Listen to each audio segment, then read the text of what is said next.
Good morning students. छत में ठंडा लग रहा है क्या?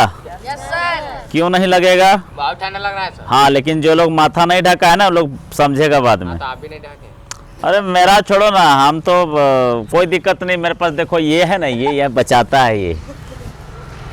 लेकिन आप लोग को माथा ढकना चाहिए था। जो लोग नहीं ढके हैं ढक लीजिए, शीत गिर रहा है। ठीक है, मजबूरी है। नीचे थोड़ा सा क्राउड ज़्यादा होता है, उधर सर भी ज़ोर ज़ोर से बोलते हैं, हम भी वीडियो बनाने के चक्कर में ज़ोर ज़ोर से बोलते हैं, तो सुनाई नहीं देता है। इसीलिए थोड़ा सा आप लोग को ऊपर ले आए, थोड़ा सा कष्ट किए। सूरज भगवान उगे हुए हैं, थोड़ा सा नमस्ते कर लीजिए उनको। तो कल का चैप्टर में हम लोग पढ़े थे कि त्रिभुज के कितने प्रकार होते हैं, त्रिभुज कहते किसे हैं, और त्रिभुज के कितने भाग होते हैं, ये सब पढ़े थे। उसके बाद पढ़े थे थोड़ा सा कि त्रिभुज का सर्वांग समता का नियम क्या क्या है। तो कोई एक बच्चा खड़ा होकर बताएगा चारों नियम का नाम। बताओ, कोई एक बच्चा बताओ, 4 नियम बताए थे ना सर्वांग समता के। हाँ बताओ बाबू। पहला, हाँ, त्रिभुज के दोनों भुजा। उतना नहीं बोलना है तुमको, शॉर्ट में बोलना है, सांकेतिक भाषा में। एस एस एस कुछ भी होता है ना उस टाइप का। हाँ बोलो। भुजा भुजा भुजा। हाँ, एस एस एस भुजा भुजा भुजा। कौन भुजा? हाँ ठीक है, कौन भुजा कौन? Very good. समकोण कौन? समकोण कर्ण भुजा। समकोण कर्ण भुजा। हाँ वेरी गुड, ठीक है, बैठ जाओ, ताली बजाओ इसके लिए, अच्छा बोला लड़का। तो हम लोग उसी को थोड़ा डिटेल पढ़ेंगे आज। सबसे पहला नियम है आपका एस एस एस, हिंदी में भुजा भुजा भुजा। थोड़ा किताब दीजिएगा। वो सर वही है। हो यही है। यहाँ पे आपका थ्योरम भी दिया हुआ है, प्रमेय भी दिया हुआ है। ठीक है,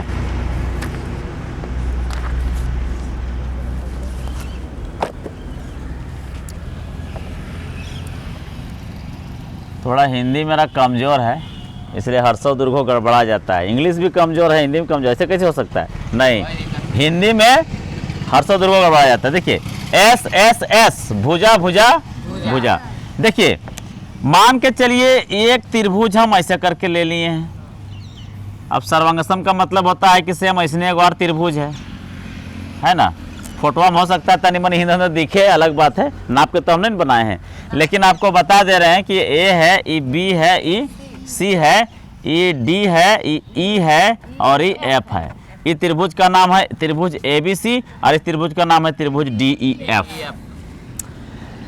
अब इसमें हम देख रहे हैं कि एक भुजा ए बी जो है दूसरे त्रिभुज के भुजा डी ई के बराबर है ऐसा दिया हुआ है, बराबर है। चलिए ये 3 सेंटीमीटर, ये भी 3 सेंटीमीटर।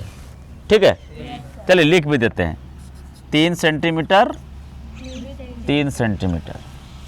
फिर दूसरा ये जो BC है ये आपका EF के बराबर है। मान के चलिए ये 4 सेंटीमीटर है, तो ये भी 4 सेंटीमीटर है। और फिर ये भुजा AC, ये भुजा DF के बराबर है। मान के चलिए ये 5 सेंटीमीटर है, तो ये भी 5 सेंटीमीटर है। तो हुआ बराबर 3 भुजा। 1 2 3, 3 भुजा बराबर हुआ। ठीक है, यहाँ लिख देंगे इसीलिए एस एस एस, सर्वांग समता। सर्वांग समता कसौटी माने नियम है ना, कसौटी द्वारा। S S S S S S, सर्वांग समता कसौटी द्वारा लिखेंगे। त्रिभुज ए बी सी, सर्वांगसम का सिंबल ई वाला होता है, रावण के टीका, रावण इसने टीका लगाता था। ठीक है, फिर से एक बार, 2 यहाँ बराबर और ऊपर में ये भी बराबर, सभी अंक समान, ऐसे करके टीका लगाता है। रावण लगाते थे। रावण बहुत बड़े प्रतापी राजा थे, समझे, वो बहुत बड़े भगवान शिव के भक्त थे। उनका जैसा भक्त अभी बहुत बड़ा भक्त थे वो। ठीक है, तो त्रिभुज ए बी सी सर्वांगसम त्रिभुज डी ई एफ, ये हो गया आपका सर्वांग समता कसौटी। एगो हम आपको दिखा दिए कि ऐसे किया जाता है। अब ये साबित कैसे होता है? तो मान दिया हुआ है तो कोई दिक्कत नहीं, और नहीं दिया हुआ तो हम आपको बता दिए कि ये भुजा बराबर, ये भुजा बराबर, ये भुजा बराबर। यानी कि जब 3 भुजाएं, एक त्रिभुज के 3 भुजा। अब इस कसौटी कैसे बनाओगे? इस कसौटी को अगर हम लंबा भाषा में लिखना चाहें, परिभाषा में, तो कैसे बनाओगे? एक त्रिभुज के 3 भुजाएं दूसरे त्रिभुज के 3 भुजाओं के बराबर हो तो वो त्रिभुज SSS सर्वांग समता कसौटी द्वारा सर्वांग सम होते हैं। बहुत लंबा है ना? नहीं सर। कैसे लंबा है? एक त्रिभुज के 3 भुजा दूसरे त्रिभुज के 3 भुजाओं के बराबर हो। पहला त्रिभुज दूसरा त्रिभुज, सिंपल है। एक त्रिभुज के 3 भुजाएं दूसरे त्रिभुज के 3 भुजा के बराबर हो तो SSS कसौटी द्वारा त्रिभुज सर्वांग सम होते हैं। सिंपल है कि नहीं? थोड़ा सा पॉज करो बाबू, इसको नोट करो।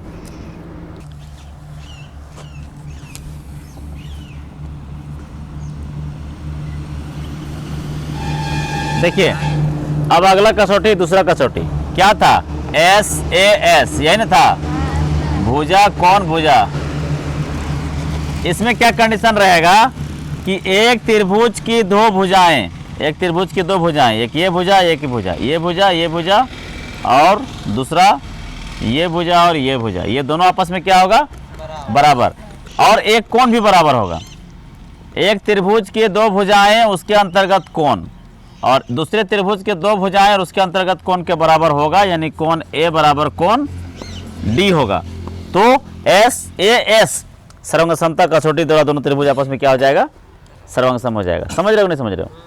अगर किसी एक त्रिभुज के 2 भुजाएं और उसका एक कोण और उसी टाइप का कोण ये वाला है तो ये वाला होना चाहिए, ऐसा नहीं कि ये और ये ले लेंगे, नहीं।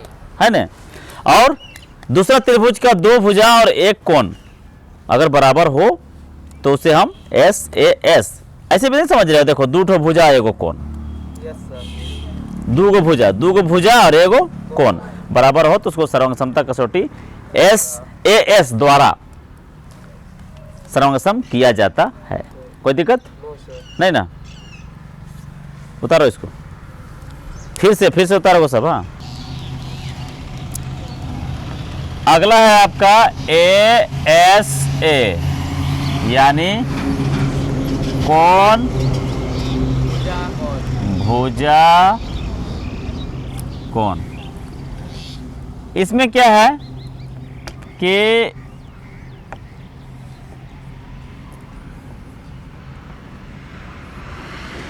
एक त्रिभुज के 2 कोण, एक त्रिभुज के 2 कोण, कोण A बराबर कोण D और कोण B बराबर कोण E। एक जैसा संगत कोण होना चाहिए, दूसरा नहीं, है ना? हाँ सर। और एक भुजा BC बराबर EF, अगर ऐसा बराबर हो कि एक त्रिभुज का 2 कोण उसके अंतर्गत एक भुजा दूसरे त्रिभुज के 2 कोण और उसके एक अंतर्गत एक भुजा के बराबर हो तो ASA सर्वांग समता कसौटी द्वारा त्रिभुज दोनों क्या होता है?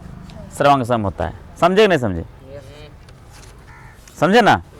फिर से एक बार ध्यान दो कि एक त्रिभुज का 2 कोण उसके अंतर्गत एक भुजा दूसरे त्रिभुज के 2 कोण और उसके अंतर्गत एक भुजा के बराबर हो तो वो क्या होता है? ASA सर्वांग समता कसौटी द्वारा सर्वांग सम होता है। ठीक, नोट करो जल्दी इसको।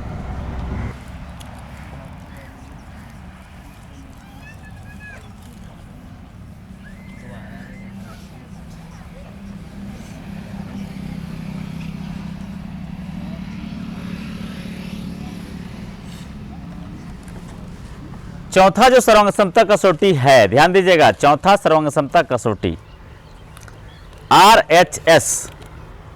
अब RHS माने वो राइट हैंड साइड वाला RHS नहीं, LHS RHS होता है ना, वो नहीं। ये R मतलब राइट एंगल समकोण, हाइपोटेनस कर्ण, साइड भुजा। एक समकोण त्रिभुज और दूसरा समकोण त्रिभुज कब सर्वांग सम होता है?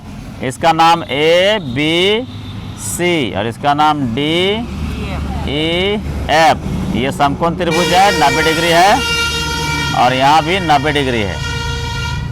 एक समकोण त्रिभुज यानी कि दोनों 90 डिग्री का है। कोण B बराबर कोण E क्या है? 90 डिग्री का, यानी समकोण है। और एक कर्ण यानी कि AC बराबर DF, ये दोनों क्या है? कर्ण है। और कर्ण तो बराबर होता ही है। और एक भुजा कोई ले लो, चलो एक भुजा ले लो, इसी को ले लेते हैं, ए बी बराबर डी ई। ये क्या है? तो भुजा है। क्या है? भुजा है। तो हुआ समकोण कर्ण भुजा। तो एक समकोण त्रिभुज का कर्ण और भुजा दूसरे समकोण त्रिभुज के कर्ण और भुजा के बराबर हो तो उसे हम RHS कसौटी द्वारा, RHS कसौटी द्वारा यानी सर्वांगसम कसौटी द्वारा, सर्वांगसम कसौटी द्वारा त्रिभुज ABC सर्वांगसम त्रिभुज DEF आंसर। कोई दिक्कत? अब समझ लीजिए थोड़ा सा फैक्ट बात। अच्छा इसके बाद समझाते, इसको उतारिए, पहले इसको उतारिए फिर उसके बाद बताते हैं। तो आप लोग अभी तक समझ में आ गया कि सर्वांगसमता कसौटी क्या होता है? तो 4 को होता है, क्लियर, कोई दिक्कत नहीं है। कौन कौन कसौटी? तो पहला बोलते जाइएगा आप लोग, S side side side, side angle side, angle side angle, और RHS, ये 4 कसौटी होता है जिसके जरिए हम लोग दो त्रिभुजों को सर्वांगसम साबित करते हैं। अब एक चीज होता है CPCT, ठीक है, कॉमन पार्ट ऑफ, तो ऐसे 5 करो बाबू।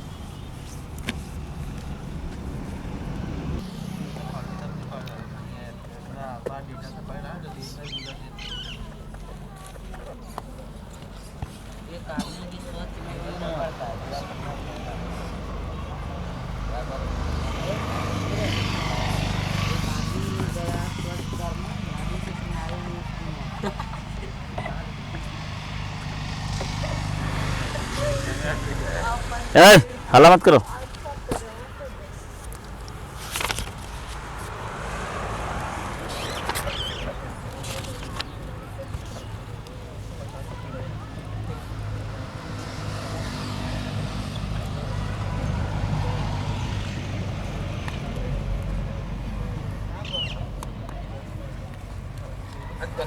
ध्यान दीजिए, देखिए CPCT इसके बारे में जानते हैं? कुछ जानकारी है?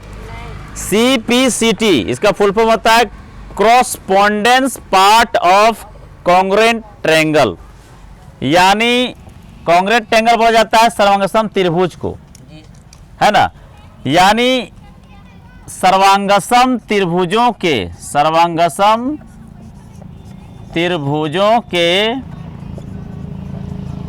संगत भाग। अब संगत भाग में कौन कौन आ जाता है? भुजा तथा कोण क्या होते हैं? बराबर होते हैं, जिसे CPCT कहा जाता है। सर्वांगसम त्रिभुजों के जो संगत भाग होते हैं, संगत भाग में कौन कौन आ जाते हैं? भुजा तथा कोण। तो सर्वांगसम त्रिभुजों के संगत भाग बराबर होते हैं, इसी को क्या कहा जाता है? CPCT कहा जाता है। जैसे कि मान के चलिए कि आपका 2 त्रिभुज हम ले लिए ऐसे करके, ये दोनों त्रिभुज का नाम दे दिए ABC, इसका नाम दे दीजिए PQR। तो ये पहले से साबित हो चुका है कि त्रिभुज ABC सर्वांगसम त्रिभुज PQR। अगर ये त्रिभुज पहले से सर्वांगसम साबित हो चुका है तो इसके संगत भाग भी आपस में क्या होंगे? अब संगत भाग कौन होता है? देखो ये संगत है, इस तरह से है, तो ये भी कौन है? इस तरह से ये है ना, और ये इस तरह से आधार है, तो ये भी इस तरह से आधार है, और ये इधर से है, ये भी इधर से है।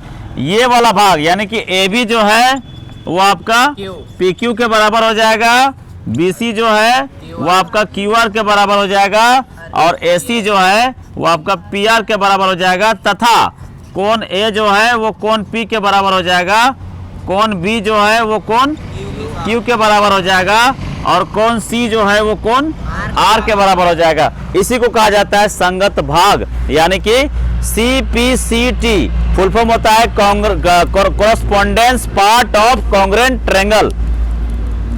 जब प्रश्न में आएगा प्रश्न में आएगा इस तरह से। जब आपको साबित करना रहेगा, आगे चल के हम प्रश्न बताएंगे, तो जब साबित करना रहेगा तो उस समय आपको ये वाला फार्मूला लिखना पड़ेगा कि CPCT द्वारा। कहां से बराबर हुआ तो लिखना पड़ेगा ना, कारण कि CPCT द्वारा।